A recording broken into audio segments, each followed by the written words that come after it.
Hello everyone, ఇవాల్టి video healthy అయిన tasty and crispy snack recipe రాగి జంతికలను చూపించబోతున్నాను. చాలా ఈజీగా క్విక్గా చేసేయచ్చు.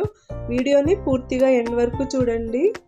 ముందుగా బౌల్లో 3 కప్పులు రాగి పిండిని తీసుకోవాలి. 1 కప్పు బియ్య పిండి, 1 కప్పు పుట్నాల పప్పు పొడి, అలాగే 1 స్పూన్ కారం, 1 స్పూన్ వామును చూపించినట్లుగా నలిపి వేసుకోవాలి. కొద్దిగా పసుపు, తగినంత ఉప్పు, 1 స్పూన్ తెల్ల నువ్వులు వేసుకోవాలి. అలాగే ప్యాన్లో 2 స్పూన్ల ఆయిల్ వేడి చేసి ఈ పిండిలో వేసి మొత్తం పిండిలో కలుపుకోవాలి. మా ఇంట్లో అయితే ఈ స్నాక్ రెసిపీని అందరూ చాలా ఇష్టంగా తింటారు. మీరు ట్రై చేసి కామెంట్లో చెప్పండి.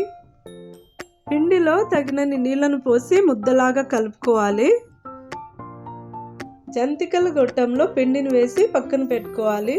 ఇప్పుడు ప్యాన్లో డీప్ ఫ్రైకి సరిపడా ఆయిల్ వేసుకొని వేడి అయ్యాక చూపించిన విధంగా ప్రెస్ చేసుకోవాలి. జంతికలు నూనెలో అన్ని వైపులకు వేగేలాగా కలుపుతూ మీడియం ఫ్లేమ్లో ఫ్రై చేసుకోవాలి. అంతే, వెరీ హెల్దీ రాగి జంతికలు ready. Like, share and subscribe.